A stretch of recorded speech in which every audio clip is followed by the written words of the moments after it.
வேத பாராயணங்கள், மந்திரங்கள், வழிபாடுகள், பூஜைகள் போன்றவற்றுக்கு ஆடி மாதம் சிறந்ததாக கருதப்படுகிறது. இம்மாதத்தில் பிராணவாயுவின் சக்தி வழக்கத்தை விட கூடுதலாக இருப்பதால் ஜீவ ஆதார சக்தி அதிகமுள்ள மாதமாகவும் இது கருதப்படுகிறது. இந்த காலகட்டத்தில் மக்கள் புனித நதிகளில் நீராடுவது மிகவும் விசேஷம், புண்ணியமும் கூட. ஆடி மாதத்தை கணக்கிட்டுத்தான் பண்டிகைகளின் தொடக்கம் ஏற்படுகிறது.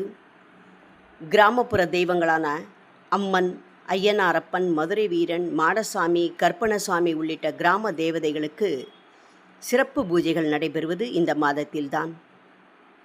ஆடி வெள்ளி தொடங்கி ஆடி 18, ஆடி அமாவாசை, ஆடி பூரம் என ஏராளமான சிறப்பு வழிபாடு நாட்களை கொண்டது இந்த ஆடி மாதம். இந்த மாதத்தை அடிப்படையாக கொண்டுதான் பல சுப நிகழ்ச்சிகளை நம் முன்னோர்கள் நடத்தி வந்திருக்கின்றனர். ஆடி மாதம் பூமாதேவி அவதரித்த மாதம். சக்தி என்று போற்றப்படும் அம்பிகை மகாசக்தியாக திகழும் பிரீத்தியமான மாதம். பண்டிகைகளின் ஆரம்ப மாதம். எனவே ஆடி மாதத்தின் முதல் நாளை ஆடிப்பண்டிகை என்று அழைப்பது வழக்கம். சக்தி முதலான 9 தெய்வங்களுக்கு நன்றி தெரிவிப்பதற்காக பூஜை, வழிபாடுகள், பிரார்த்தனைகள் போன்றவைகள் நடத்தப்படும் மாதம் இந்த ஆடி மாதம். தக்ஷாயன புண்ணிய காலம் தொடங்கும் இந்த ஆடி மாதத்தில் சூரியனில் இருந்து வெளிப்படும் சூட்சும சக்திகள் விவசாயத்திற்கு உகந்ததாக இருக்கும் என்கின்றனர். ஆடியில் விதைத்தால் பருவமழை மற்றும் ஆறுகளில் வரும் தண்ணீரால் பயிர்கள் செழித்து தை மாத அறுவடையில் நல்ல மகசூல் கிடைக்கும் என்பதால் ஆடிப்பட்டம் தேடி விதை என்னும் சொல்லாடல் வழக்கில் இருந்து வருகிறது. அம்மியே பறக்கும் ஆடிக்காற்றில் தொற்று நோய்களும் வேகமாக பரவும் என்பதால் வீடுகளின் முன்பு வேப்பிலை கட்டப்படுகிறது.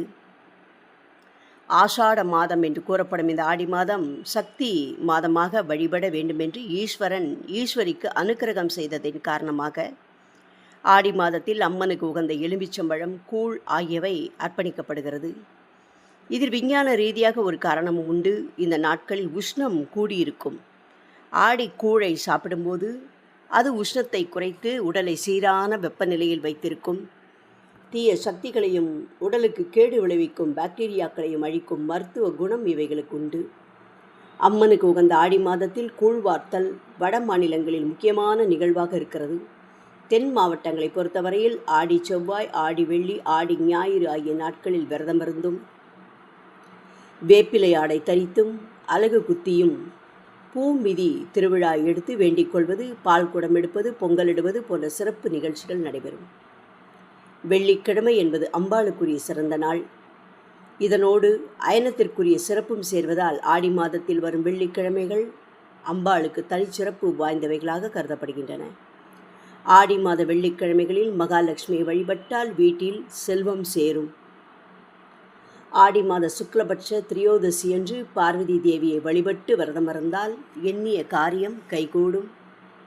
ஆடி மாத சுக்லபட்ச ஏகாதேசி முதல் கார்த்திகை மாத சுக்லபட்ச ஏகாதேசி வரை மாச உபவாசம் இருப்பது குடும்பத்தில் அமைதியை ஏற்படுத்தும்.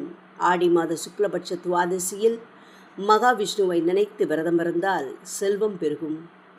ஆடி செவ்வாய்க்கிழமைகளில் கோவிலில் எலுமிச்சம்பழ விளக்கு ஏற்றினால் கூடுதல் பலன்கள் கிடைக்கும். வீட்டில் ஏற்றக்கூடாது. ஆடி மாத செவ்வாய், வெள்ளிக்கிழமைகளில் காமாட்சியை வணங்கினால் திருமண தடைகள் விலகி சுபம் உண்டாகும். ஆடி மாதம் முழுவதும் மீனாட்சியை வணங்கினால் குடும்பத்தில் அமைதி ஏற்படும். ஆடி மாதம் முத்துமாரியம்மனை மனமுருக வேண்டினால் திருஷ்டிகள் விலகும்.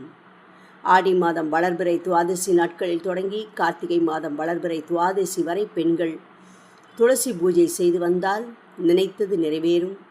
வீட்டில் சகல செல்வங்களும் நிறையும். ஆடி மாதம் ஏகாதேசி, துவாதசி நாட்களில் அரச மரத்தை சுற்றி வந்து வழிபட்டால் வாழ்வில் மகிழ்ச்சியை உண்டாகும்.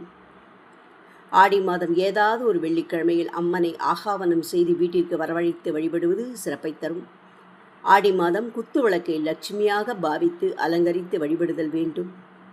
ஆடி மாதம் அம்மனுக்கு பால் பாயாசம், சர்க்கரை பொங்கல் வைத்து வணங்கி மறவாமல் லலிதா சகஸ்ரநாமம் சொல்ல வேண்டும். ஆடி மாத வெள்ளிக்கிழமைகளில் அதிகாலையில் நீராடி சாணத்தில் பிள்ளையார் பிடித்து செவ்வரளி, செம்பருத்தி, அருகு கொண்டு சூரியோதயத்திற்கு முன்பு விநாயகரை பூஜிக்க வேண்டும். வாழை இலை மீது விநாயகரை வழிபட செல்வம் கொழிக்கும்.